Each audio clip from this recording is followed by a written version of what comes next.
So, all right. So, welcome to the Neighborhood Bird Project class. This particular class is on owls and raptors.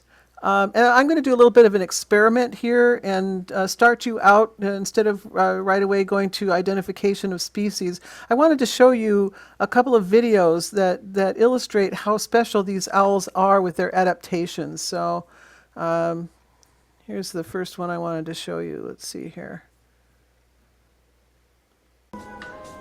This owl is an ambush hunter. What makes her so deadly? She's not the fastest, but she has a different advantage. It's stealth, not speed, that makes her lethal. Compare this owl to a falcon. Both animals are birds of prey, but they have really different strategies when it comes to hunting. The falcon hunts when it's light out. He's incredibly fast. Some falcons fly up to 200 miles per hour. They don't need to be quiet. By the time their prey hears them, it's already too late.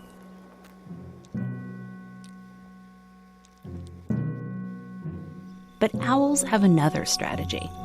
They hunt under the cover of darkness. They're sneaky.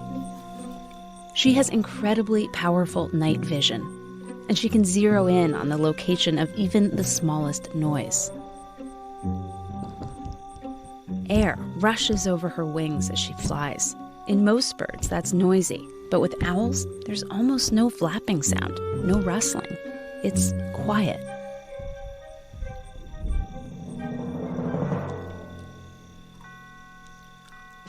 Up close, you can see how she does it. Her feathers are velvety, soft. That furriness lets the feathers slip quietly past each other during flight, dampen sound like a soft blanket. Compare that to falcon feathers. They're sleek and aerodynamic, but noisy as they slice through the air.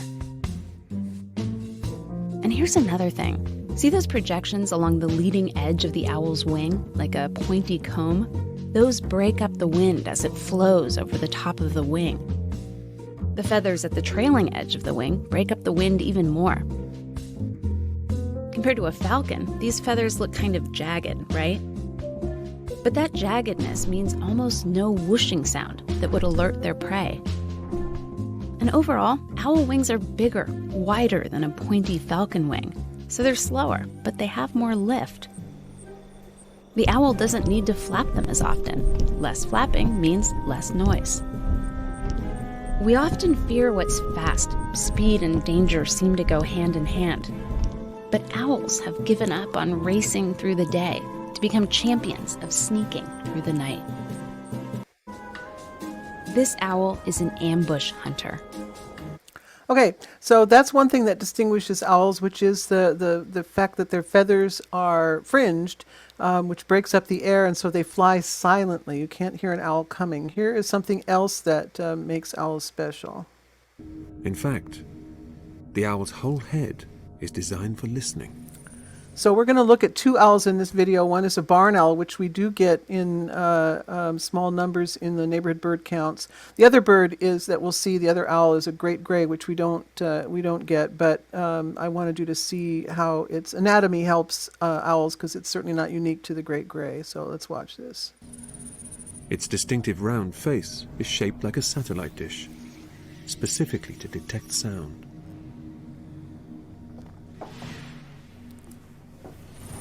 A ring of stiff feathers channel the sound towards the true ears, which are hidden at the side of the face.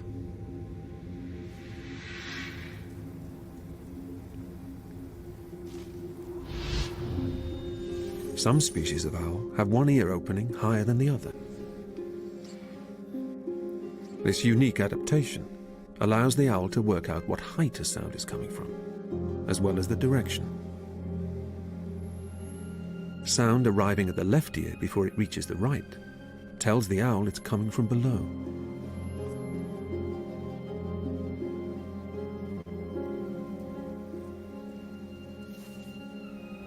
At certain frequencies, an owl's hearing is 10 times more sensitive than ours.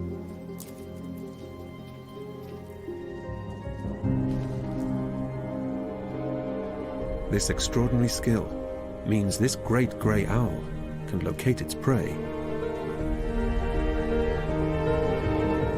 even when it's out of sight.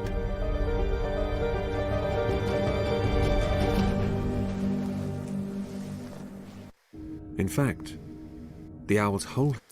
Okay, and there's one other adaptation that I thought you might enjoy looking at, which is owls have the almost unique ability to rotate one of their toes in such a way that that makes grasping much easier. So they have 3 toes forward, 1 toe back, like many birds do, but one of their toes can rotate forward so that they end up with 2 toes forward and 2 toes back, which helps them grasp. The only other raptor bird that I'm aware of that does that is an osprey also has that talent to do that. So, and let me say here a word or two about owls and raptors. Raptor, by its definition, means a bird that captures its prey, so it's a carnivore, a prey-capturing bird, with its talons, with its feet. Owls do that too, and most birders do not classify owls as raptors. But technically, I think we can put them in the same category. So I think to a lot of people, owls and hawks and falcons and vultures and hawks are all raptors, and that's why I've put them together in this class here. So let's take a look at, this is an owl that we don't get. This is an eagle owl, but have a look at this. And what I want you to look at is how it rotates its feet, its toes. Here it comes.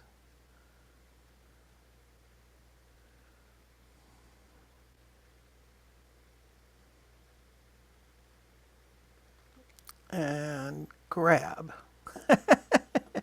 I'll cycle through that again because there are a couple of other things I want you to watch. So this is turning its body, so its line of attack is more vertical. In order to do that, it's got to get more lift so it doesn't just crash down. So it opens everything it's got, its wings and its tail,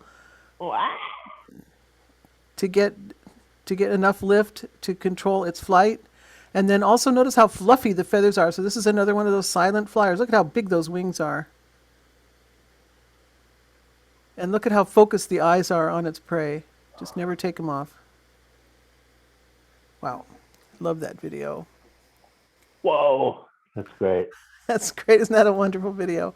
Okay, so let's now go to distinguishing characteristics for the owls that we're likely to see in Neighborhood Bird Project counts. And you're lucky if you see any. In fact, I'm not really, I don't know how you do on your counts, whether you see any owls at all. At the Cheesty count, we haven't seen any owls, but the neighbors there who participate in the count say that they have heard northern saw-whet owls, I think. So they are around. We're going to start with our biggest, most common owl, which is the great horned owl. So I'm showing you this picture of one here.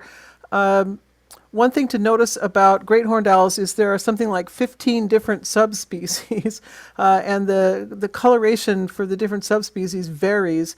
So when I was picking out photos, I had to be really careful to pick photos only of the subspecies that occur in Western Washington.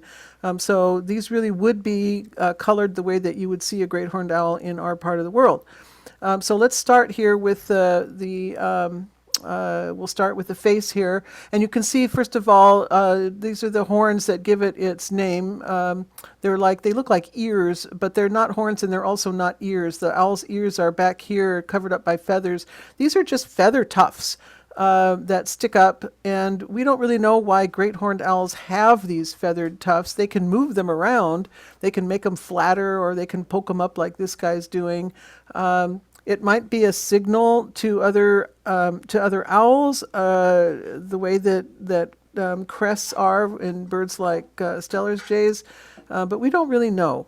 But anyhow, they're quite prominent. One thing I want you to notice about this face is where the tufts come when you line them up, the inside of the tufts when you line them up with the eyes. And you can see here that they don't go past the eye. They kind of they stop before the eye stops. And that's a diagnostic difference between this owl and one that I don't think you're going to get, but they have been in Seattle, and that's the long-eared owl. Long-eared owls look quite similar to great horns. They're skinnier, more slender for one, but their ear tufts, the inner part of the ear tuft comes inside the eye here, so it looks like their foreheads are much more narrow. So that's a diagnostic difference. So if you do see a great horned owl in your count, make sure that you check that out and you've got a great horned. Other than that, we've got a sort of a V shape that comes down here on the forehead. Small bill, like all owls, although the mouth itself is quite a bit larger. The facial disc is interrupted with the plumage by this V shape here, and you can see that on either side of the V shape are paler feathers that come here and then down, and also in the same, repeated on the other side symmetrically. So it looks like it's a kind of an X shape. Which helps you identify this owls. Long-eared owls have it too, though, so that's not going to help you. But the facial disc is here, surrounded by dark feathers, as you can see. And then this is also diagnostic, this white collar under the chin, which can be difficult to see sometimes in the field if the bird is hunched up. But great horned owls do have it. This bird is showing us its, I don't know, is that its back or its front? Boy, that's hard to tell, isn't it, in this picture? Owls have the ability to turn their heads 270 degrees around, so they almost a complete circle. So sometimes it's hard to tell if you're looking at the front part of an owl or the back part of an owl. But one of the reasons why they have that ability is they cannot move their eyes. So we can move our eyes back and forth to look in different directions. Owls can't do that. They have to turn their whole heads. So I'm going to show you a couple more pictures of these great horned owls just so you can see these different field marks. So here's the ear tuft lined up inside the eye. Here's the X. Here's the white collar. This one you can see definitely is the front, so a little bit of fine barring here, barring on the tail and everything else. These birds are colored very cryptically, and for me it's difficult to distinguish particular field marks in this kind of plumage because it just seems like they're everywhere. Spotted and barred and just a lot going on visually. That's to make them look like bark because these are nocturnal animals and they sleep during the day. They have to find a place to roost where they're not going to get pestered by other birds and small mammals that don't like them and will make a ruckus. So they're very cryptically colored. Yellow eyes, by the way, that's another important thing to notice with owls. What color is the eye? So great horned owls have yellow eyes. This fine barring is also quite present, so you can see that in this example here. So here's a great horned owl with his tufts pointing down, and it makes his whole head look rounder, doesn't it? But yellow eyes, X on the face, white collar, otherwise very cryptically colored. Rather short tail, honestly, for the size of this bird. And here's the barring on the underparts. Here's another one. So this one's a little bit browner looking. That's another subspecies. Sometimes you'll get these browner looking ones as opposed to the grayer looking ones, but otherwise they're the same. The ear tufts come to the not all the way out to the end of the eye. X shape here, X, and then white collar, and then a lot of just mushiness going on there, and then a lot of fine bars on the lower parts. And isn't that a beautiful picture? Wow. So this is the back of the owl. And you can see those same field marks. Wonderful owl. Nocturnal hunter. If you see one perched, it's going to be probably hard to see, but they like to perch a little bit close to the to the trunk of a tree most often, in deep cover usually, so as to avoid detection by little birds like chickadees. Here's one on the ground. This one's a little bit grayer and browner, little kind of symphony of brown and gray. Pretty, isn't it? In flight, you can see they have very flat faces. All owls have very flat faces in flight. It looks like they don't even have a head sometimes.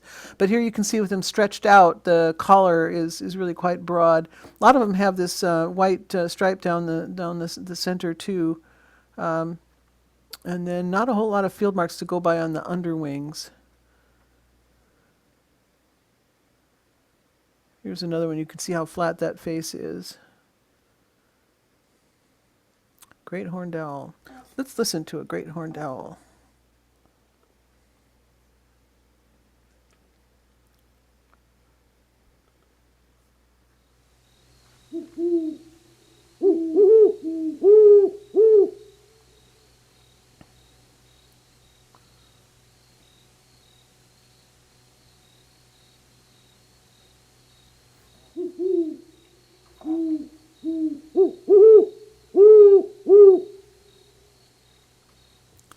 So this is the true who of that you would think if you were writing an owl story, you would say that's what the owl says. It's the only owl that really has that as complete as the storybooks say. Let's listen.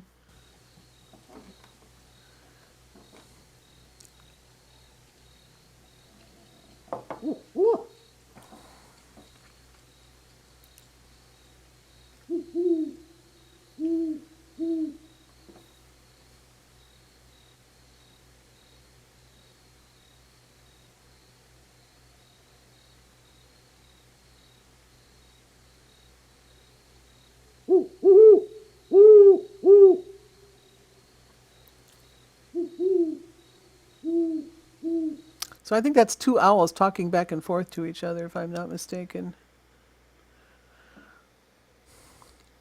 Most owls, the female is larger than the male. So here are two great horned owls perched inside an old barn. And you can see the female's on the right, much larger than the male. That's actually a good hint for how you find these owls. Especially if you're in parts of the country that have old abandoned barns, and most especially if you're in a part of the country that doesn't have a whole lot of trees. So these owls have to perch somewhere, and oftentimes in prairie places, they'll choose to perch in the silos or windows of these old abandoned barns, to the point where when John and I were birding in Saskatchewan in the Prairie National Park that they have there, we learned to look for these abandoned barns, and almost always we would see great horned owls perched in the silos. Here's what they look like with a young one. So the young ones come out very fluffy. They kind of put together a sort of a stick nest that they don't really build themselves. They sort of take over others' nests. This picture here is an example. I don't think this was taken at Ginkgo, but great horned owls are known to nest in the lava rocks on the on one side of the road going down to Ginkgo State Park. So Nancy and Bill, you guys bird there more than I do nowadays. Do you still see the great horned owls nesting there? No, we haven't seen not there in quite a while. They're still present up at Wiley. Oh, are they? Okay. Another really good place for them is Nisqually. They change their nesting around there a little bit from one year to the next, but if you ask the rangers, they should be able to point you in the right direction. Yeah, we haven't found them at Nisqually yet. So. You haven't? Did you ask the rangers? Or no? You got to find a ranger. Oh, all right. Well, that's your first spot. Okay, here's another big owl. This is one of our most common owls. This is the barred owl, B-A-R-R-E-D. This is kind of an invader owl, you might say. This was originally not native to Washington. This is the eastern United States version, to some extent, of our native spotted owl. Originally, what kept these barred owls away from the Pacific Northwest was the barrier of the Great Plains, which they didn't like to cross that. But with the advent of people and towns and whatnot, they gradually started spreading themselves westward, and now they're ubiquitous in Western Washington.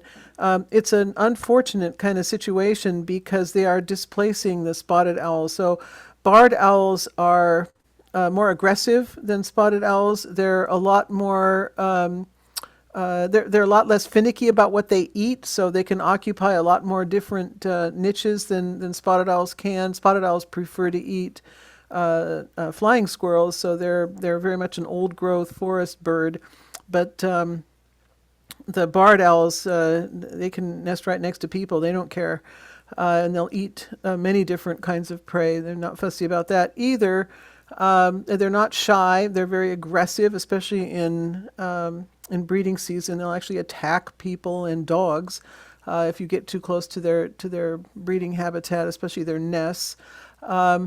And the other thing that's happening is because of our forestry practices, where we don't clear cut the whole forest, but we clear cut in patches, which makes the edges of old growth forest much more extensive, and that's presented a problem for the preservation of spotted owls, because barred owls will go into that forest, not very deeply. They won't go into a really big old growth forest, but they will go in somewhere along the edges. And when they do that, because the edges are so, I mean, the area of forest is so small, comparatively speaking, they're displacing spotted owl habitat. So we don't know what to do about that. A few years ago, the Fish and Wildlife Service went and shot barred owls. I don't think they're doing that anymore, but you were going to say, Bill? Yeah, sorry, I had another factor was that the barred owls fledge earlier than the spotted owls. So just as those barred owls are fledging, the spotted owls are going on the buffet menu. Oh, they're prey for the barred owls. Correct. Yeah, yeah, it's a big problem. No one knows how to solve it. But in the meantime, I have to say, if you just kind of disregard that, these are great birds, and I'm always excited when I see a barred owl. They are beautiful, good-sized birds, not quite as large as great horns. You can see that they have rounded heads, so no sign of an ear tuft at all. Very circular in the feeling that they create here. So, round head and then this round facial disc here. Notice the eyes are just coal black. They look like just lumps of coal stuck in their heads. It's very eerie, I can tell you that. If you look at one straight in the face and it looks back at you, weird things start running through your head. I mean, you start to believe in magic and I don't know what all else, but I don't get that impression when I stare into the eyes of a great horned owl. But these birds kind of freak me out.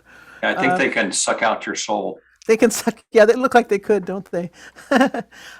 Yellowish bill here, and then for the rest of them, they're kind of chunky but good sized. And then do you notice the stripes here run up and down? So they're vertical stripes. The spotted owl would look very similar to this, but its stripes on the front part go sideways like this, back and forth. So that's the distinguishing mark between these two, if you're ever out in the habitat that might house both of them. But of course, in Seattle, that's not the case. So these owls are nocturnal, but they don't seem to mind showing themselves during the day to some extent. So they don't like to be bothered by little chickadees and nuthatches either. So they do try to get into deep cover and so on. But I tend to see these nocturnal owls out in daylight a little bit more than I do some of the truly nocturnal owls that just seem to disappear during the day. I'm not sure quite why that is. It's probably because these owls are just not shy. Here's what the back looks like so many owls, very cryptically colored, but stripier, horizontal stripes all the way across the back, the wings, and the tail. So let's listen to a barred owl.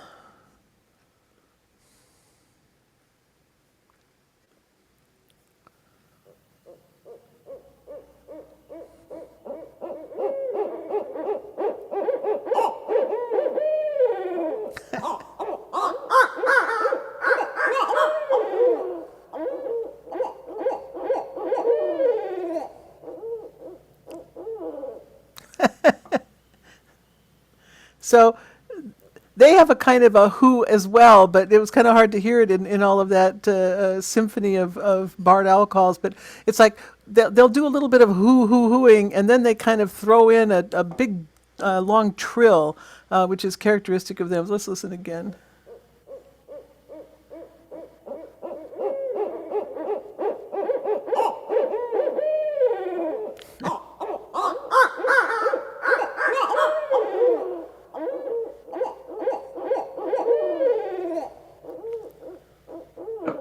Connie, I understand you do the trill yourself. Shut up, Bill. It's the only owl I can imitate well. Yeah, you talked me into it one time. So No, I don't think I did. Oh, it was Nancy who did. They talked me into it. And I went and made that call in Habitat where I shouldn't have done it because I was trying to. They talked me into it. It wasn't my fault. This is real typical of what you see during the day. So here's the barred owl in deep cover, trying to make himself as inconspicuous as he can. Nancy and I They, had one at Discovery Park on Sunday about 10:30 in the morning, oh, being how mobbed by thrilling. crows. Oh yeah. Well, you can see why. So Yep. here's one that's caught a crow and is tearing it to bits. Most of the prey that barred owls eat is rodentia of various kinds, mice and rats and whatnot. And usually they swallow their prey whole. Most owls do that, which tends to limit the size of prey that they will go after. But they can tear into larger prey too, as this picture shows here. So this has caught a crow and is going after the entrails here. This is why crows will mob them, but other birds do too. Chickadees and nuthatches and kinglets will make they have a special call. It just sounds very urgent and upset. It's kind of hard to describe exactly, but you'll know it when you hear it. And when you hear that, especially if it's several birds all making that kind of racket at once, start looking around for a barred owl. It's a good way to find them. Here's what one looks like in flight. So you can see again that very flat face, yellow billed, black eyes, stripes on the belly there going up and down. Remember with the great horned owls, they were fine bars going side to side. What a picture, isn't that something? Look at that. But here you can see those same field marks, no ear tufts, round face, yellow bill, up and down stripes on the belly. Not much else to go on here in terms of actual field marks in the underwings. Barred owl. Yeah, here's one looking rather unhappy because guess what? A nuthatch has found out where he is and is going to start calling in reinforcements to pester until the owl leaves. And here's a robin that has found a barred owl and is in the middle of pestering it too. So, yeah, these owls, I wouldn't want to come back as an owl, I don't think.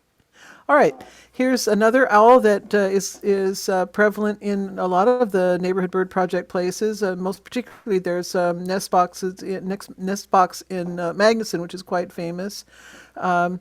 So barn owls, that's spelled B-A-R-N, as opposed to barred owls, are a mid-sized owl.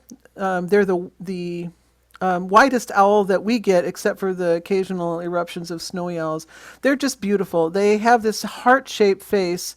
The facial disc is heart-shaped, so that's real different than anybody else. And then they have the feathers that come all the way down well over their bill here in a pointed V sort of. Nobody else has that either. So they're very distinct looking. Black eyes, as you can see. And then the front parts are, let's take a look here, can be very white. Or they can be speckled with a wash of brown. Generally speaking, the birds that are darker like this are females, and the ones that are whiter like this one are males, but there is overlap, so you can't necessarily go by that, but that tends to be true. So here you can see that heart-shaped face again on the facial disc, and it looks like they have very long, almost Roman noses because of the way these feathers are growing. Black eyes again. And then the top parts, the forehead and the nape and you'll see in another picture here, and the wings and back have these beautiful little speckles in them. So here's the male on the left and the female on the right. The females, like all owls, are bigger, but not as noticeable in barn owls as in other species. So these are, for the most part, fully nocturnal. I have seen occasionally barn owls out and about in the daytime, but usually when I do see them, it's because they've been flushed from where they really want to be, which is asleep somewhere where you can't see them. So it's quite rare to see them during the day. Here's a very white one. Isn't that beautiful? Let's listen to a barn owl.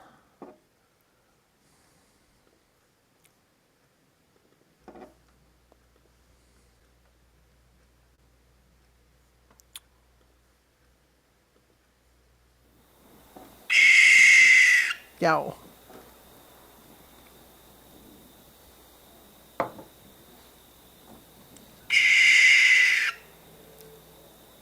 Definitely not a who.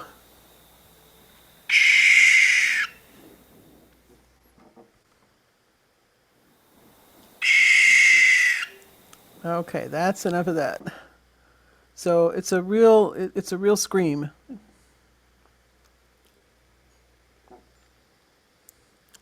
Here's a really pretty one.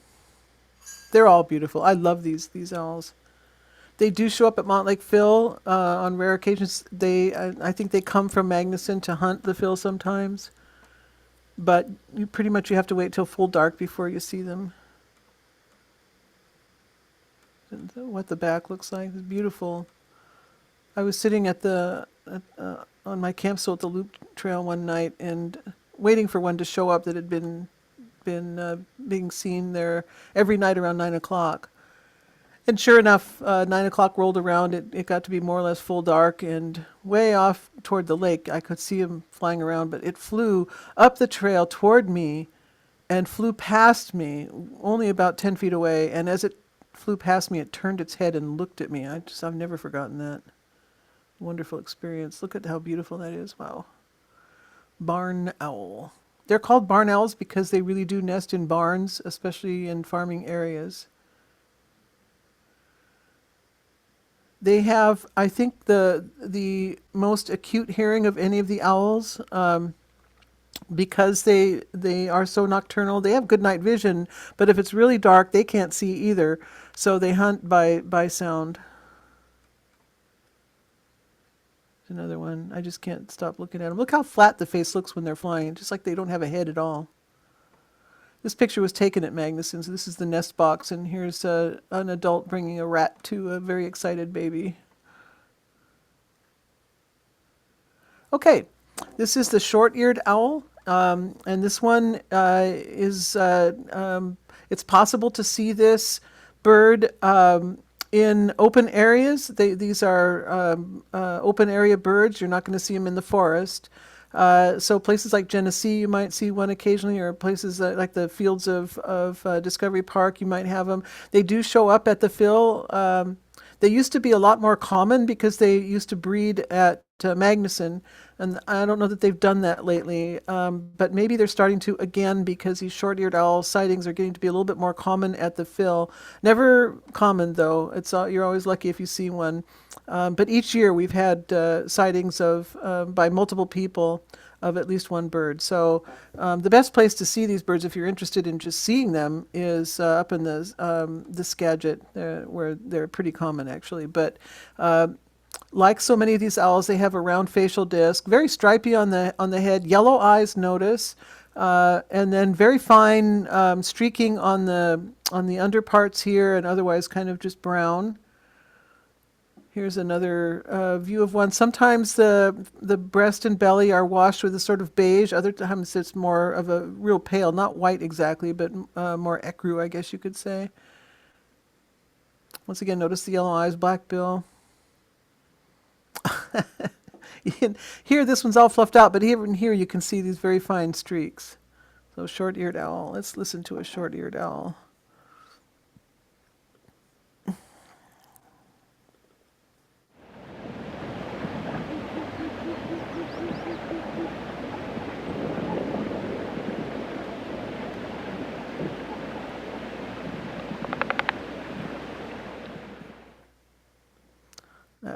That wasn't very elucidating, was it? A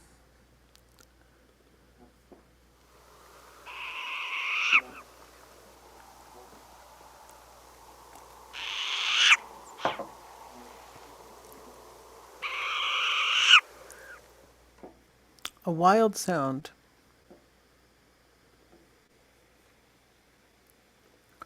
I wanted to show you, because these are crepuscular birds. They hunt at dawn and at dusk mostly, but they'll come out sometimes during the day. And I've got a video here that shows you how one flies here. So have a look at this. This is in slow motion. But what they like to do is they like to course along a field, kind of low. Although they can get up like maybe to 20 feet or so, or 30, and then fly around like that too. But slow flight, looking for something down in the grass, and then they'll plunge for it. One of the things I want you to notice with this flight, though, is the wings are kind of floppy looking. That's almost like a moth flying in a way. It's not really the case, but I think it gives the impression of that because of the way the especially the tertials near the body they're so wide that they kind of look floppy. So this overall floppy sort of flight is very typical of owls, but most particularly typical of short-eared owls. Otherwise, notice how flat the face is. Got those little commas under the wings, the dark commas. You see that?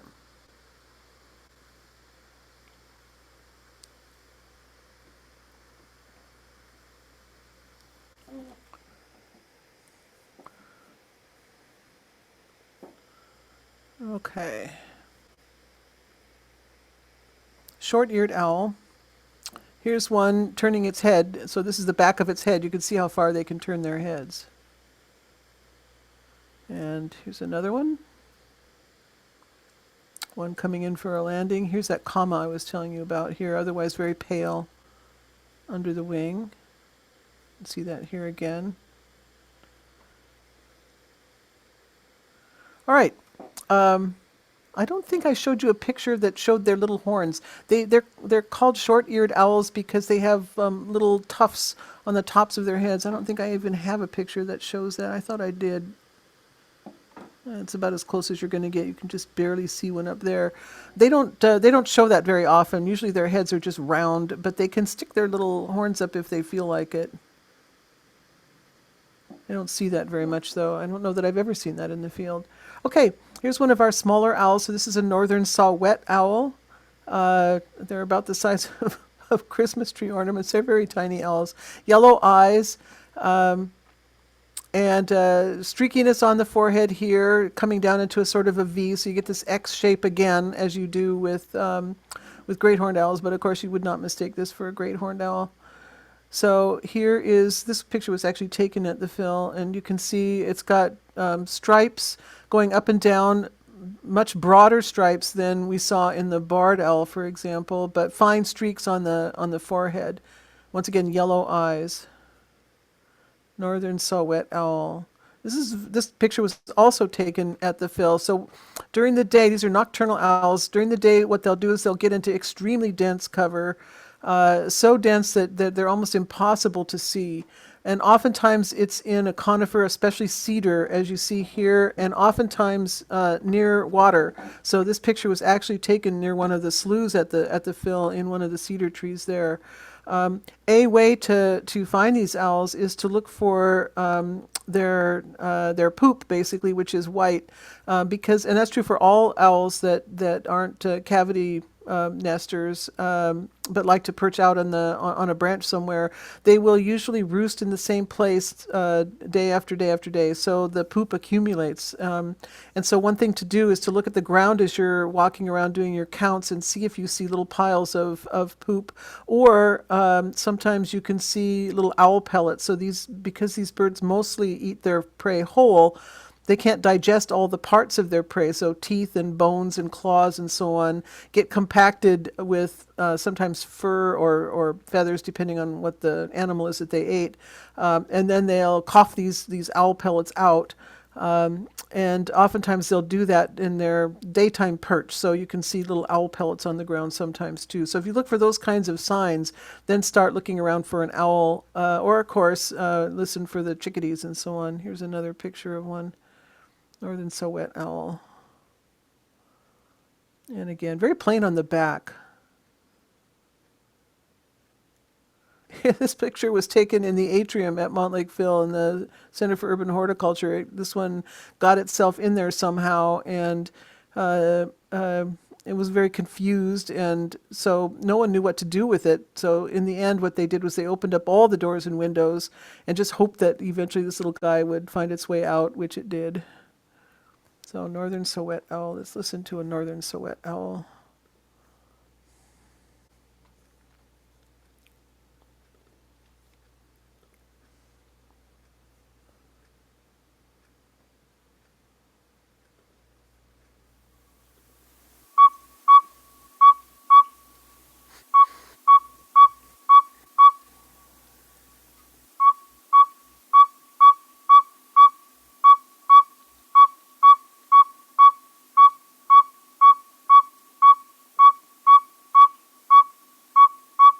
Pretty distinct, not too creative.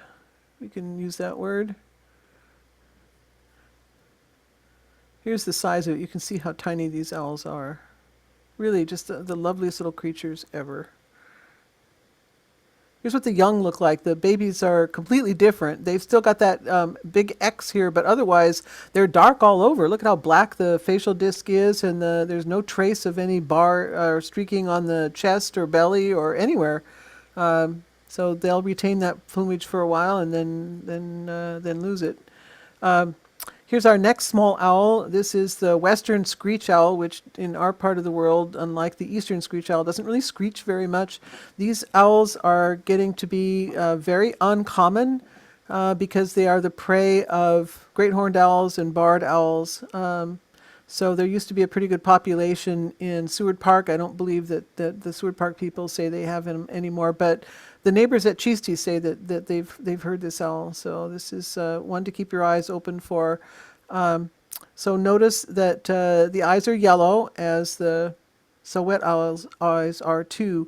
But to tell this bird apart from a related bird in eastern Washington, the flammulated owl, that has black eyes. So do notice these eye colors on the owls as you're looking at them. So a very small owl, about the size of the Sahuet owl, with ear tufts. So here you can see the ear tufts poking up. But like the great horned owl, it can put its ear tufts down if it feels like it. But notice it's colored very differently from the northern Sahuet owl. It hardly has any noticeable field marks in a way. It's just mottled all over like bark. So these birds like to roost in cavities. They nest in cavities. They can be extremely difficult to find. Not just because they've become uncommon in Seattle, but because they like to stay in their holes and only come out at full dark. So one way to look for them is if you see a hole that looks about the size of maybe bigger than a flicker hole, much bigger than a flicker hole, then at least stare into it and see if you've got eyes looking back at you. That's one way to find these birds. I've done that for 30 years, never saw one. And finally, I saw one just a few years ago, my very first western screech owl at the home of a friend of mine who said that he had a pair nesting in his backyard. So I invited myself over there to see it, and I'm glad I did, because it's a spectacular owl. So although it's so tiny, when it spreads its wings, it looks like a pretty substantial bird. So let's listen to a western screech owl, because you're more likely to hear them than to see them.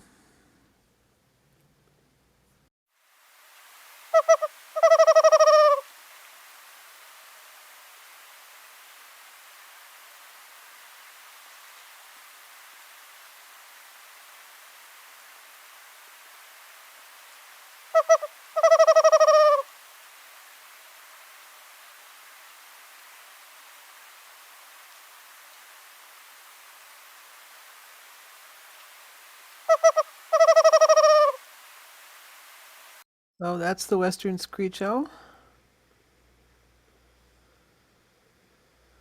Here's what one looks like in its hole, and you can see how closely it resembles the bark. Worth looking for, though. Here's another one.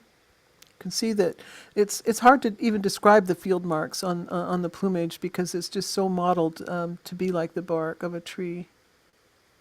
A little bit of white on that one. Grayer owl. Some of them are grayer and some of them are browner. I don't know, the one that we saw at our friend's house, I don't even know if it was a grayer one or a browner one, because we didn't see it until full dark. We couldn't see any color at all. Here's what it looks like in flight. Not that you're going to see much of that. And here's what one looks like in its little hole again. I would be very curious to know if you ever get to do this. So if you see one in a hole like that, be sure to email me. Here's what the poop looks like. Scattered on leaves under a perch. Here's what a pellet looks like right here. One way to spot owls in general is to look at old crow's nests or hawk nests and see if ear tufts are sticking up. as you can see here in this with this great horned owl. Or you can sometimes look for discarded feathers under a roost, along with the poop and along with the owl pellets. All right, so that finishes the most common owls that we're going to see in the Seattle area. Let's get to raptors here. We'll start with the biggest one, which is the bald eagle. Everyone knows what those look like. White feathers, fierce eyes, big yellow bill, and brown everywhere except the tail is white on the adult. So here's one perched. Big talons on yellow feet. Here's one eating a gull, just to let you know that they will eat almost anything they can catch. Most of these raptors are opportunistic feeders. Bald eagles used to be more confined to salmon, dead salmon. They didn't really, they can catch them in the water, but they always used to prefer to catch them dead, washed up on shore. Less work, I guess. But now that salmon are getting more scarce in a lot of our waters, particularly in Seattle, they have other prey that they go after. So in the case of Lake Washington, they're going after coots and ducks. Here's one with a gull. Like so many raptors, the females are bigger than the males, so it's the female on the left, the male on the right. This is what you're, unless you have an eagle nest in your neighborhood bird project area, this is what you're most likely going to see when you see an eagle, so soaring above you. And they have these enormous wingspans, and the wings are very broad but sort of flat at the tips. So some people say they look like big flying boards. And that's very typical for these bald eagles to have that kind of shape. They like to soar, they don't like to flap. That's if you had wings that big, I guess you wouldn't like to flap either. They can catch fish and do catch fish in the waters, both in saltwater and freshwater. So, do I have a video showing that? And do I want to show you the videos? I don't think I do. Do I? Hang on a second while I look. No, I'm not going to do that. We're going to run out of time if I'm not careful here.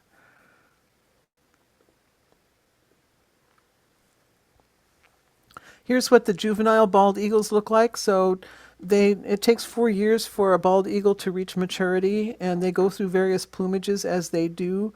They start out pretty brown all over, and then they have white also mixed in, as this one does. And honestly, I can't tell you the sequence. There is a sequence if you're interested, but I urge you to look that up for yourself because it's not something I tracked myself. But what I do know is immature bald eagles have one field mark that's pretty consistent throughout all plumages, and that is they have white armpits here. So that's a way to distinguish what could be a very brown eagle from a golden eagle, which is quite similar if it's a brown one. Golden eagle adults can be mistaken for bald eagle immatures if they should happen to show up. And I would urge you, actually, I don't think I have any pictures today to show you about golden eagles, but I probably should have. If they do start showing up a little bit more in Western Washington, I'll add that at some point because it's useful to know. But they do seem to be coming to Western Washington more than they used to. They used to go up to the San Juan Islands, especially San Juan Island itself, because of the rabbit population there. And then the rabbit population kind of crashed, as I understand it, and the golden eagles quit coming. But now there's so many rabbits in Seattle that maybe we'll start getting golden eagles. I don't know, something to think about. Here's another juvenile. This one's very white, but see under the armpits there, white. And another one. So you can see how brown this is and how you might confuse this with a golden eagle, which is very brown, but not because of that. So golden eagles don't have that much white on their armpits. This is the kind of nest they build, so they come back to the same nest year after year and add new sticks. These nests can weigh up to 2 tons before they finally crash down, and then the birds have to start again. So there are a lot of eagle nests in the Seattle area.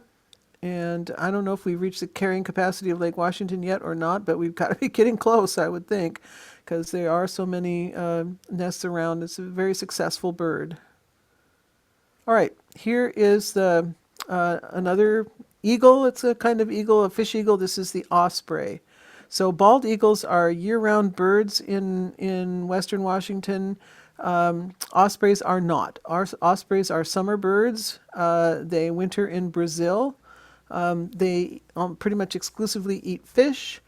And let's look at the field marks. So dark bill, and then this beautiful striping on the head, kind of central bit of brown on the crown here, then a big, big swath of white, and then a mask of dark brown, and then white underneath, and white all the way on the underparts, clear to the undertail coverts.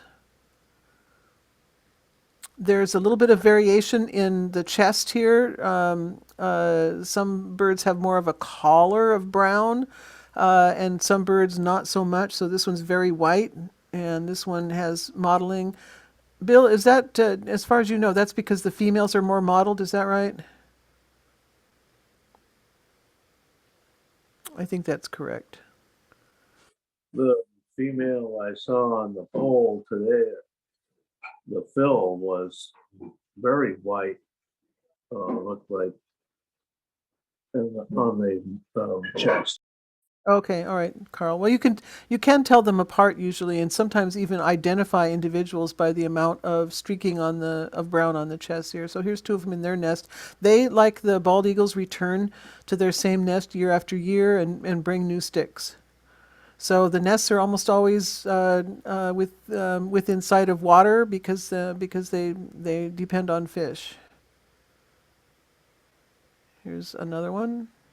Sometimes they have a very cresty look sometimes, like this. Here's an adult feeding a young one. This picture, I think, was taken at the Everett Marina, where there are a lot of nests. They have these beautiful underwings, white and then dark, surrounding the white, and then a lot of finger feathers sticking out here, very distinct in flight. So you can see all the white here that goes through the belly and then off into the to the leading edge of the wings, but not out to the primaries. So this will be a very common sight. They like to hover oftentimes above water looking for fish, and then they'll plunge in. Or sometimes they'll just circle around. When they hover, they look like giant kestrels, kind of flapping and flapping in place, and then they don't see a fish, they'll move on and then do that someplace else.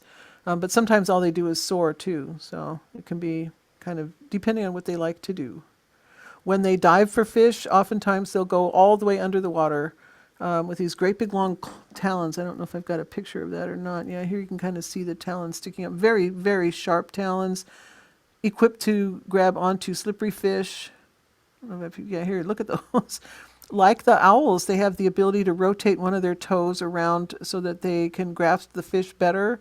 They also have an adaptation under their toes of very rough skin, ridged sort of, to hang on to slippery fish. After they catch a fish, and if they're going to take it back to their nest, usually what they'll do is in the air, they'll position the fish so the fish is face forward, head forward, just like they are, so that it's aerodynamic and it's a little bit less work for them to carry the fish. Here's one bringing a fish to its mate. So I really do want to show you, hang on a second here while I figure this out.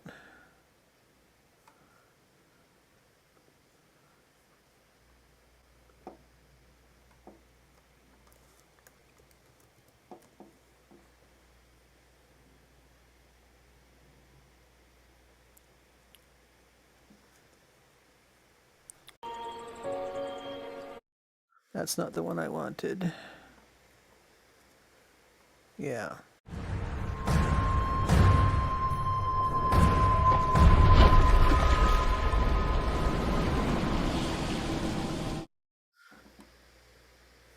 This will cycle through again.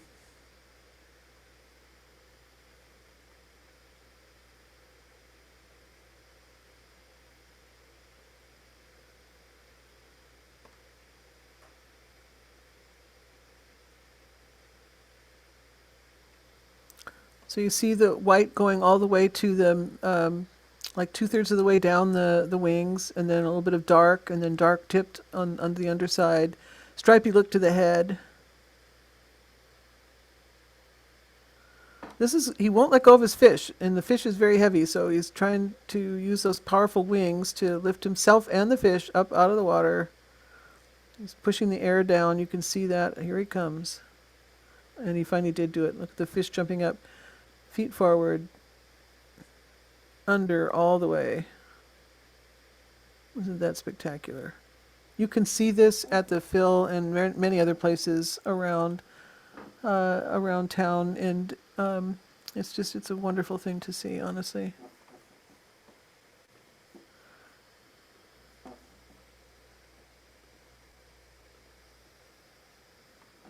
Here's this picture was taken at the Everett Marina, and you can see here's a stick nest.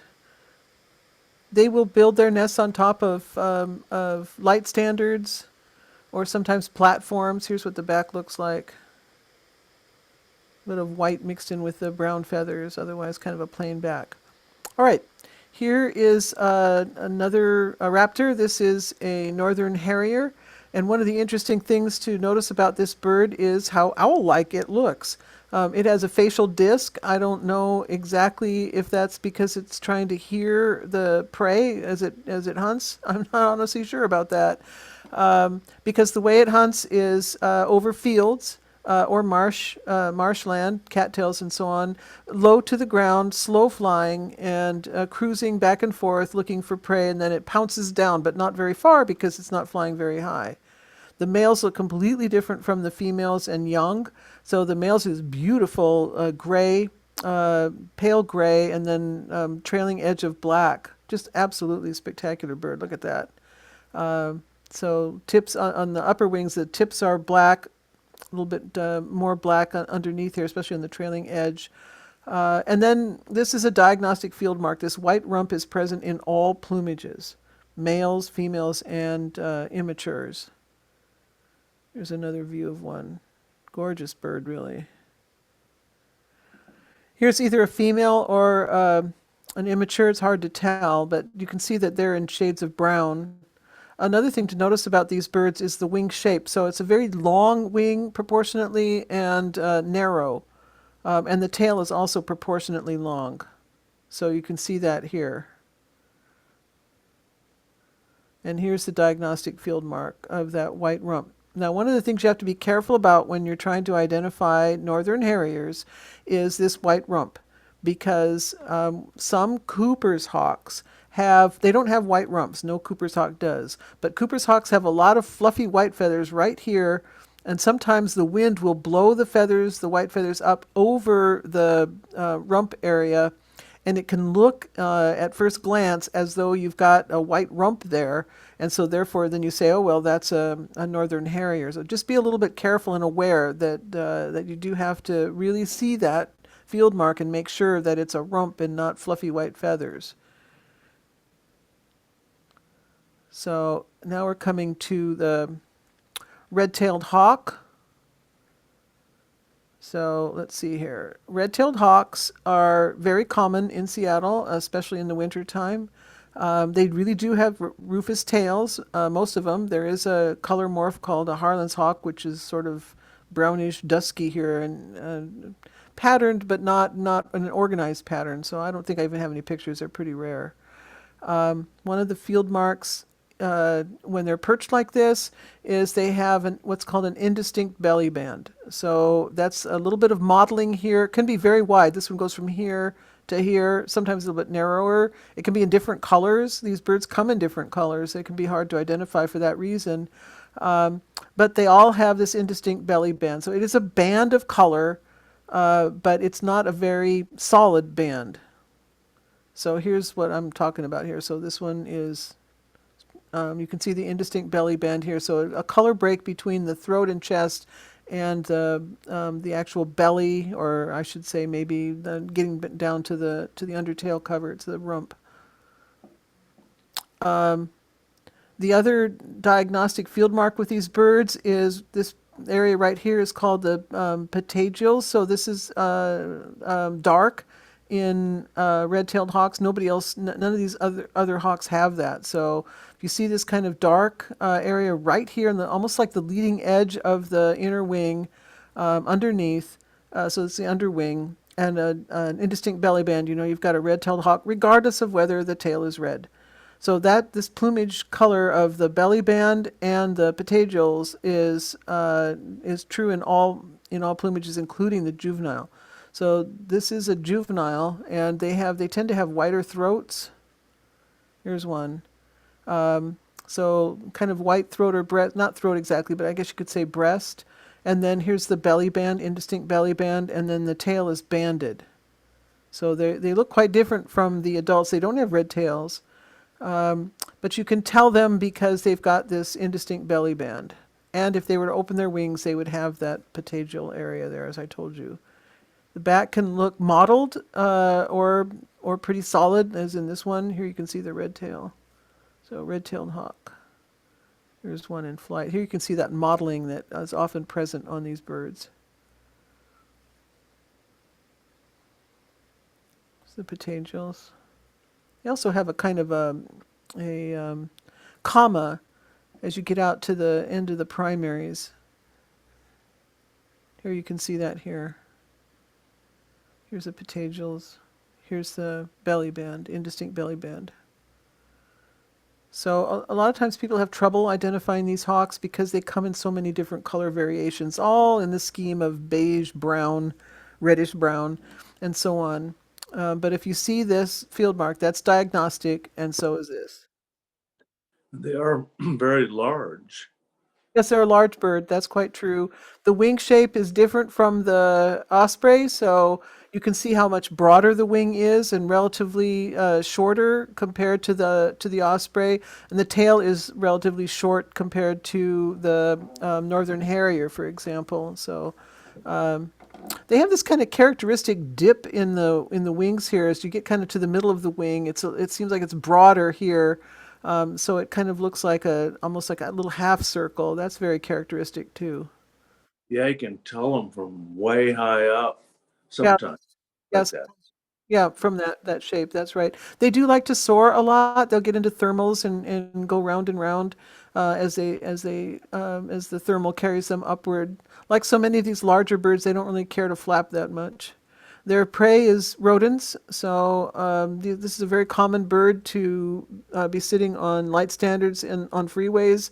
They're looking for roadkill. They're not above scavenging roadkill, but they also hunt their own rodents if they want to. There was a very fierce one at the Phil, a female, for some years. I really liked her a lot. She soared right over my head one time with her talons extended. I thought she was going to attack me, but it turned out she was going for something behind me that I didn't even know was there. I've always had a fondness for her ever since then.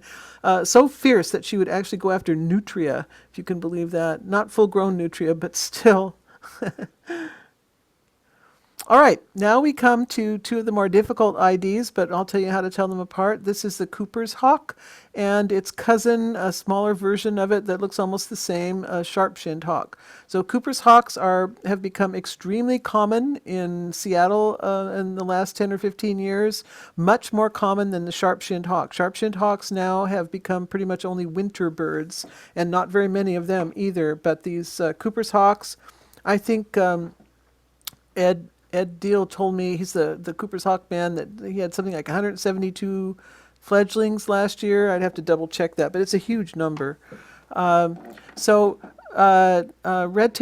red-tailed hawks belong to a kind of hawk called buteos, which are all characterized by broad wings. They eat rodents. They're all good-sized hawks, and there are several species even in Washington. But I'm only going to show you just that one red-tailed hawk. That's the buteo.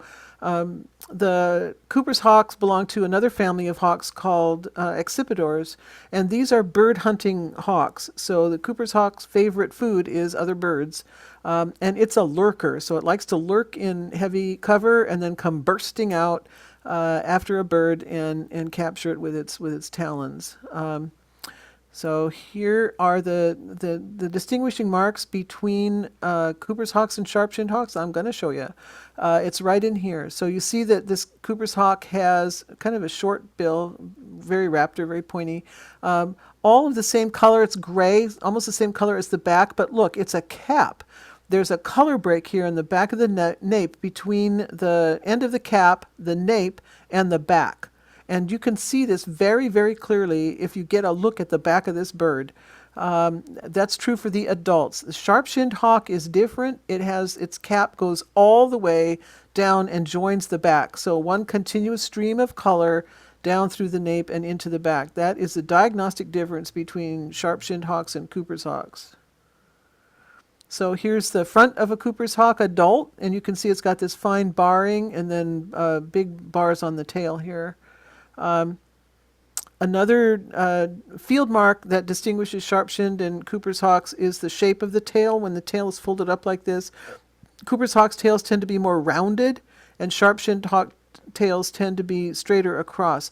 Personally, I don't find that to be a very useful field mark. I will look for it because it kind of points me in the right direction, but it's not nearly as good a field mark as that color break in the back of the nape, because birds can hold their tails in different positions, and the feather wear can be quite different too. So it's not quite as reliable a field mark. Here's a good example of that color break. Here's the end of the cap on the Coopers, color break here, gray back. Look at the barring on the tail. Here's one. This picture was taken at Montlake Phil. This bird is doing what's called mantling. So when they catch a bird and they think you're going to steal it, they will try to cover it up by spreading their wings as widely as they can, like umbrellas, over their prey. So this Cooper's hawk is afraid that the photographer is going to steal his flicker, which he's caught. Unfortunately, it's one of the very rare yellow-shafted flickers. It doesn't come to Washington State hardly ever. But you'll be glad to know the photographer told me that the Cooper's hawk became so concerned that he was going to steal his flicker that he lifted his foot up off the flicker, and the flicker got up and flew away. So the hawk was left without it. This is the white fluff that I told you about to look for. So you can see how fluffy it is, and if in the right wind, this fluff would come way up over the rump and make it look like a northern harrier. So be a little careful. Here's an example of that. So this is a Cooper's hawk, not a northern harrier. The wings of a Cooper's hawk are more rounded and broader, relatively speaking, although it has a proportionally long tail like the northern harrier does as well. But the wings are much broader and shorter, more rounded at the edges if you kind of squint your eyes. Here's what the juvenile looks like, so real different from the adult. And you can tell there's another way of telling Coopers apart from sharp-shinned, and that is if you look at these marks here. These are, I call them like teardrops, like rain running down a window. And if you see right in this area here, usually in the flank area, if you see any of those windows, rain running down the windows, and they're streaky, like little thin streaks like here, then you've got a Cooper's hawk. A sharp-shinned hawk would all have blobs and no streaks, no thin streaks at all. So there is some overlap here. As you can see in this bird, there's a lot of blobs and not hardly any of these streaks. So sometimes you can't really tell, but most of the time you can. So here's what one looks like when juvenile fully extended. You look at these, see these little streaks here. So Cooper's. There are other things to look for too. A Cooper's hawk in flight like this will have a head that actually sticks out. You see the bend of the wing here? A Cooper's hawk head will extend way beyond the bend of the wing. A sharp-shinned hawk, the head will end right about here, and the bend of the wing will actually be in a straight line from one bend of the wing to the end of the head to the other bend of the wing. It takes a little bit of practice to see that, but you can look for it. So here is another Cooper's hawk. And here you can see the streaks of these juvenile Cooper's hawks. Cooper's hawks also sometimes will hold their head feathers so it looks kind of squarish. Sharp-shinned hawks usually are just rounder headed. It's the tail. Can't tell much from the back. All right, so we're just looking at a lot of these. Okay, here's the sharp-shinned hawk, adult. And you can see this, the crown color goes all the way down through the nape and on into the back with no color break here at all. Also, here's the square-shaped tail.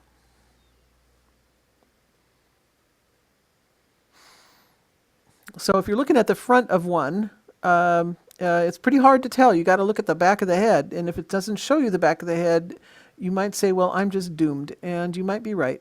But there's other things you can look at. One of the things you can look at is the size of the toes, because these sharp-shinned hawks are much smaller than the Cooper's hawks, and their toes are smaller because they're going after smaller prey. So let me see if I have a picture of that will help you with the Cooper's hawks. Yeah, here's, you can see with the Cooper's hawks, the toes are pretty darn substantial because they're going after bigger birds.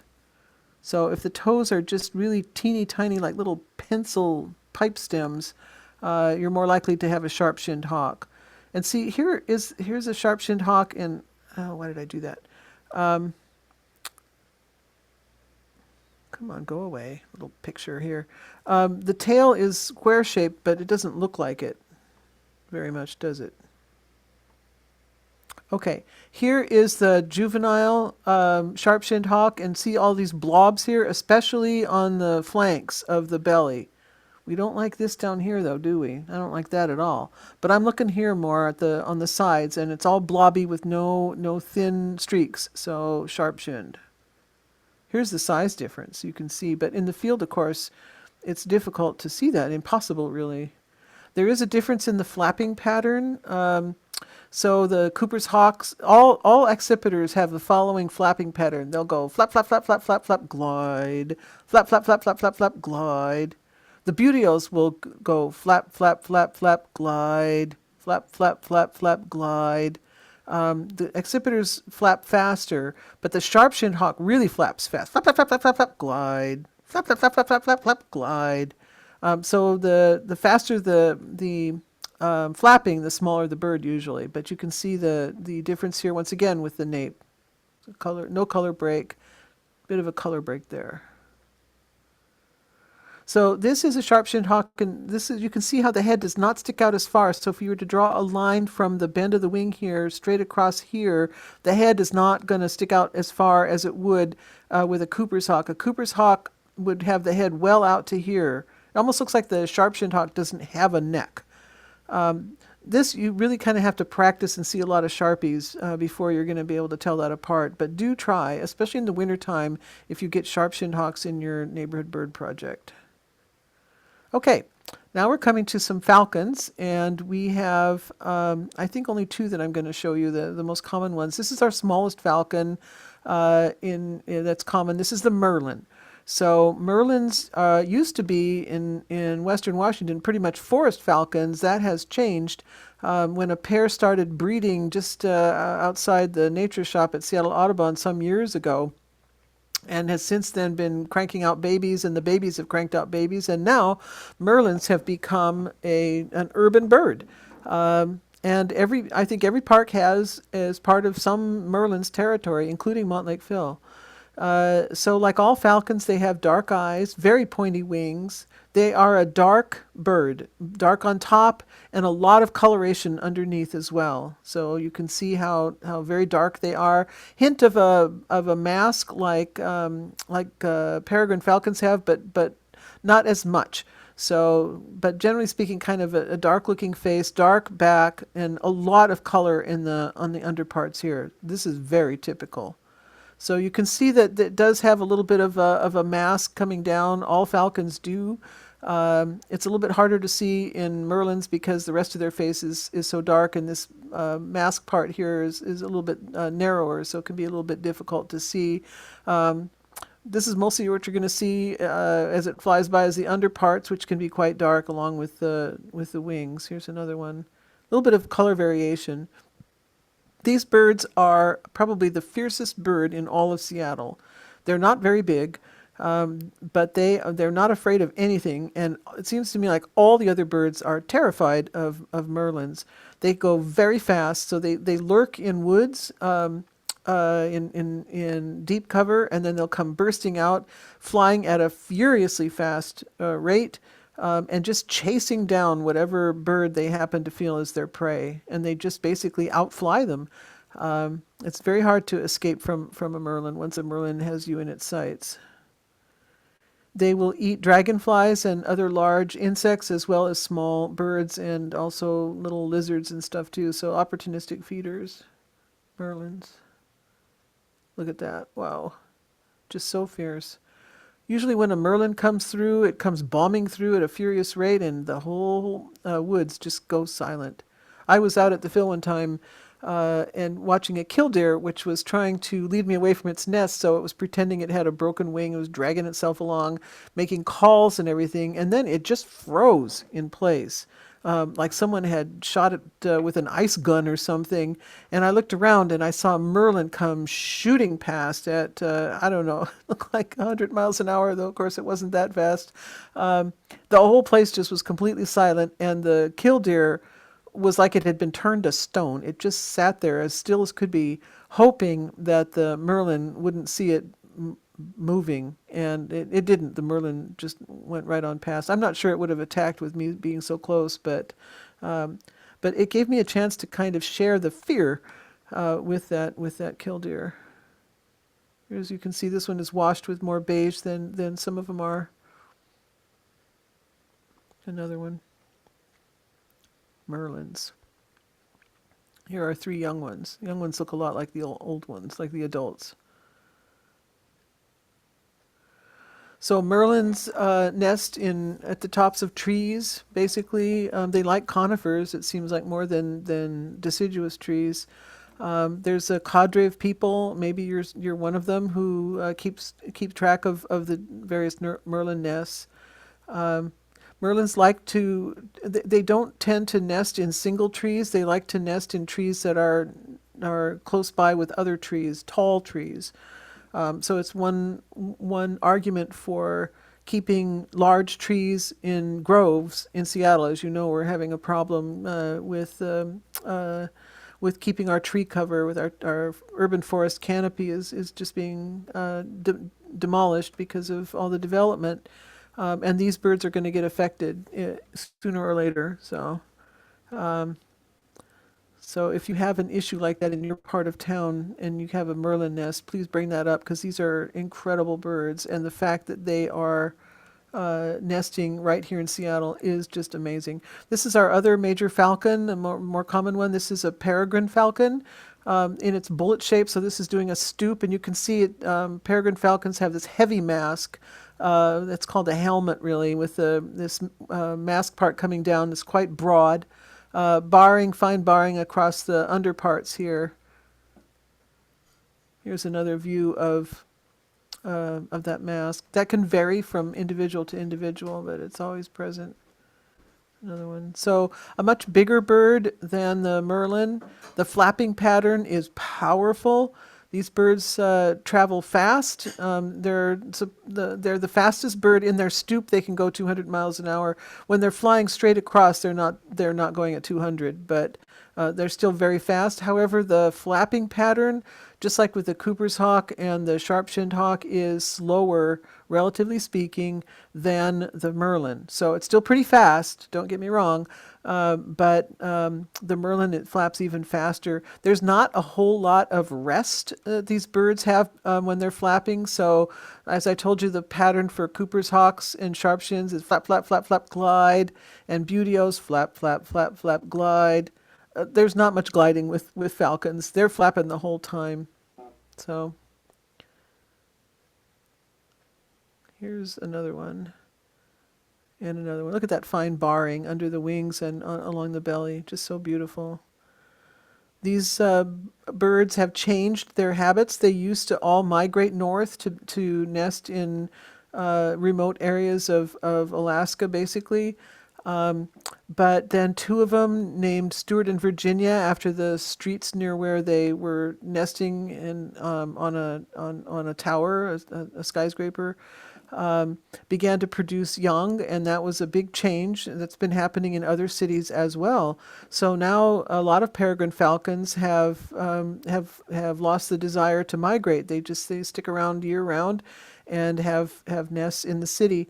The mortality rate for urban peregrine falcons is high, partly because the birds have not, the young ones have not been genetically programmed to understand about plate glass windows. So there's a lot of bird window strikes, or sometimes they'll get tangled up in high tension wires or telephone wires. But also, if they're nesting over water, as sometimes they like to do, it's not the same kind of water that they would nest over in their natural habitat.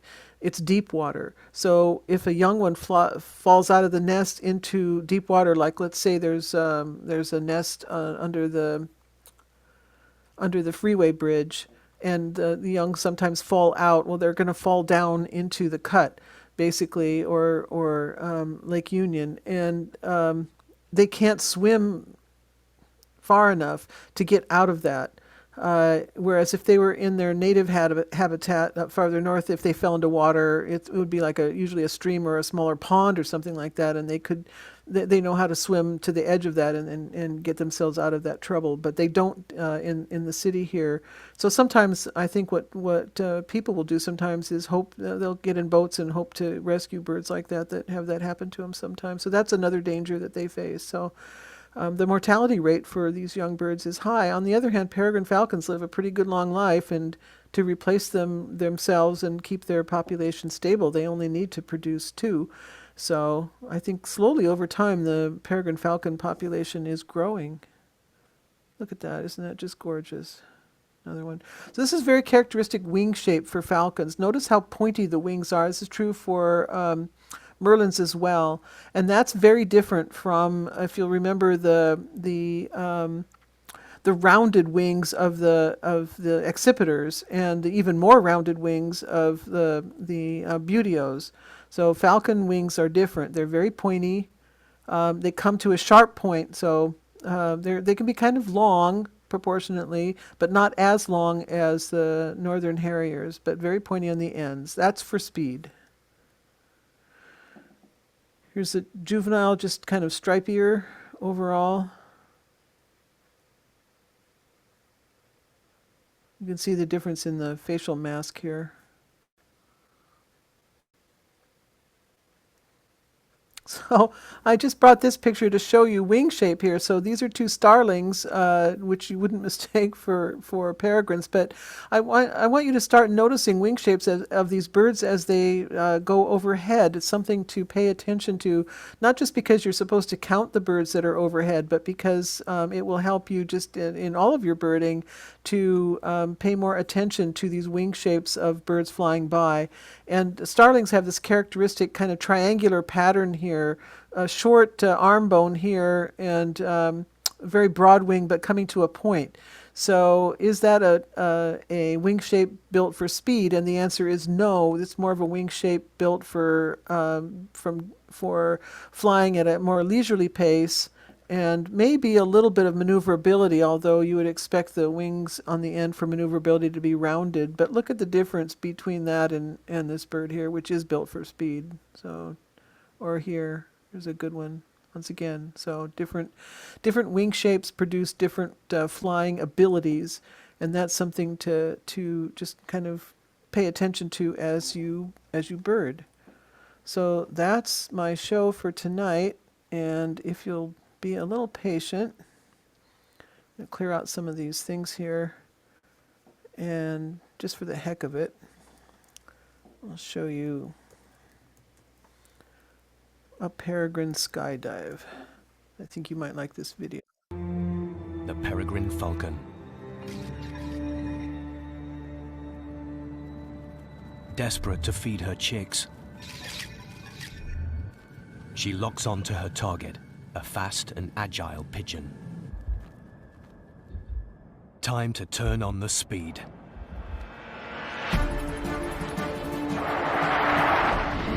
Tucking in her wings, she shoots towards Earth.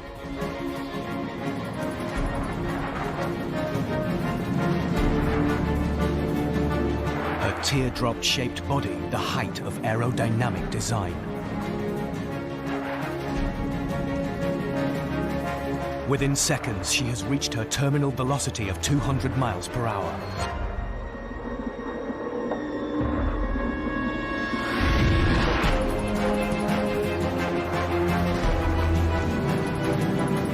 The force of air would explode her lungs, if not for the baffles in her nostrils. A design so effective, it is now used in jet engines.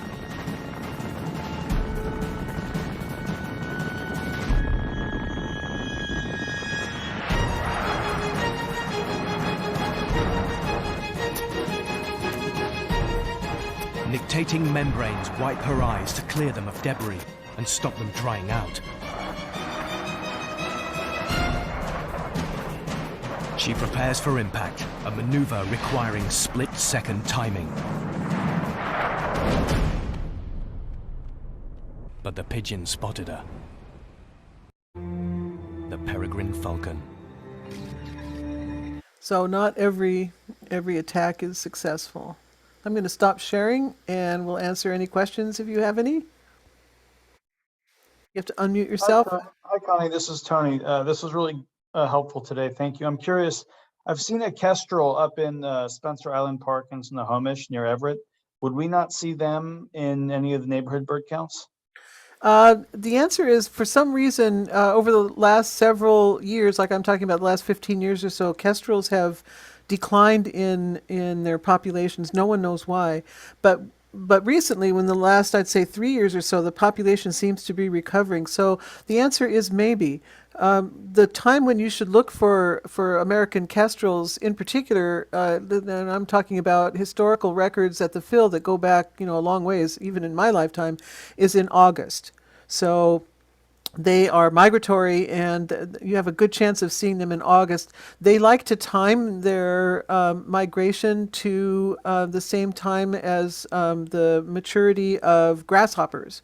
So if you have in your neighborhood bird project area, if you have grasshoppers or crickets of some kind, big insects, especially ground insects, you might get kestrels. So yeah, you can keep your eyes open for those. Those, once again, those are very small falcons, a little bit smaller even than merlins. Not as fierce in a way. They don't seem to chase down their prey quite as much. They tend to hover a lot more, as sort of like ospreys do a little bit, but over ground. And as they hover, they look for prey, and then they'll drop down to capture it. So yeah, they're wonderful birds too. They're a little bit easier to see up in the Skagit and in fields, farm fields and whatnot. But I can hope that the population will spring back enough so that at least in late summer, they'll be more numerous in Seattle. Yeah, keep your eyes open for them. Do you think I should have included them in this? I'm only I trying was to. just curious. Oh, is that for me? Sorry. No, go ahead. No, I was curious if I had maybe missed them or if they weren't considered a true falcon or something. Oh, no, they're definitely a falcon, and they are around. It's just that in this course, I've been trying to do just pretty much the birds that you're most likely to see on the neighborhood bird counts. Okay, So thank you. if you can Yeah, familiarize yourself with peregrines and merlins, and if you see something really different, start thinking kestrel. Sure. And Vashon, if you're there, Yeah. you'll see a kestrel. Yeah. Yes, that's true. They're much more common, I guess, because of all the farm fields there. So does anyone else have a question? I do. I'm wondering under what circumstances an osprey would eat something other than fish. I don't think I don't know of any circumstances. Okay. It's pretty much a fish bird. Okay. So not as opportunistic as some of the other raptors. It is. It doesn't seem to be very fussy about what kind of fish it gets, but fish is what it eats. So we had a problem with ospreys, or at least what the University of Washington Athletic Department thought was a problem, because there was a pair that started to build a nest on top of the light standard above the baseball stadium. and people were concerned that it would start pooping and making a big mess and whatnot. So they hired an osprey expert to build a platform on a telephone pole, basically, to try to lure the birds away from the light standard. And so they erected this pole right near the loop trail, not a very tall pole either, right next to the loop trail. And all the birders thought, well, that's about the dumbest thing you could ever imagine, because why would an osprey pick a place so close to people and dogs, and a short pole besides, relatively speaking? But by golly, that osprey expert knew his stuff, because sure enough, the ospreys did change their site, and they built a nest there. And for a few years, every year there would be a pair there coming back to the same pole and increasing their nest. And then a tragedy happened. One year, the male was ousted by a younger male. They got into a fight, and the younger male drove off the older male, and the female accepted the younger male, which turned out to be a big mistake, because the young male was clueless. We were talking earlier before the class started about the learning curve that birds have in nesting. And this particular male osprey was what you might call a bad dad. He did not bring fish as he was supposed to do to his mate when she was brooding the eggs, and she would cry and cry for him to bring fish. And he would go and catch a fish and then take it to a nearby snag in full view and eat it right in front of her. And so she would have to catch her own fish, which she didn't like very much. And then when the eggs were laid and she was brooding, he wouldn't bring her fish. He just and when the babies hatched, he wouldn't do it either. And in the end, the chicks died. And so she left, and there's never been an osprey nesting on that pole since. So I don't know if one will eventually come back or not, but it shows you that things can be very dramatic in the avian world, and it's interesting to kind of keep track of that sometimes. Wow. They're nesting over the intramural fields now. Oh, are they? Oh, yeah, that's right. Yeah, I think at least one of them was a young one that hatched out originally on the pole, and yeah, they started building a nest there. And once again, the first year they did it, they didn't succeed. They didn't know how to build a nest on that light standard, and it was a crummy little nest too. They didn't have very many sticks in it, and it just didn't work. And nothing happened that first year, but they kept on. They came back the next year, and they added sticks, and now they're very reliable. They've become wonderful parents, and they have young ones every year. In fact, as I recall, that summer when we had that heat wave that was causing young Cooper's hawks to leap out of the nest to their death, somehow the ospreys managed to do okay, even though it was exposed to full sun there. But they survived. So yeah, I think, Carl, did you see them back? Are they back yet, Carl? At the At the film? intramural Yeah. field. Yeah. I saw the female, but it was there wasn't much of a nest, and she was sitting there all day while the male was, and now I know from your description. He's just flying around screeching at people and not really doing his thing. Maybe they'll get their act together again. Yeah, Yes. hopefully. Yes. Yeah, sometimes these nests kind of fall apart, and then they have to start from scratch again. That happened one year with a bald eagle nest that was started at the edge of the cut, on the south side of the cut where it empties into Union Bay. And the pair that were building that nest were not very good at it either. And they put together just the crummiest little nest you can imagine. In fact, it was sort of in two parts, a bigger part and a smaller part, but the bigger part was not very big either. And they did hatch out, I think, 2 babies that year. And as the babies were moving around in the nest, especially as it got bigger, they kind of knocked the nest apart. And at one point I was watching one of them try to walk like a tightrope along one little stick that connected the 2 nests. And I thought, oh, brother, that doesn't look very good. But they did manage to survive. And since then, that pair has been doing much, much better and produces babies every year. So it's fun to watch that kind of stuff. Good. All right, well, we're going to have one more class after this one, and due to popular demand, it's going to be nothing but test, test, test. So it'll be like the culmination test of all of this work that you've put in over the last several weeks. And I hope that I hope I can fool you in at least a couple of them. But you're getting so good that's getting harder and harder to do. So I'll see. Am I going to be allowed to get? Am I going to be allowed to give the Cheesty challenge? Yes, I promised that you could. So John has Hurrah! I'll administer that one. Okay. John has put together some recordings that are going to fool all of us, I think, definitely me anyway. So we'll try to do that next week as well. So have a good week. You get out there and bird and let me know what you see, and I'll see you next Very week. cool. And All right. all the warblers, look for them. Yeah. All right. Bye.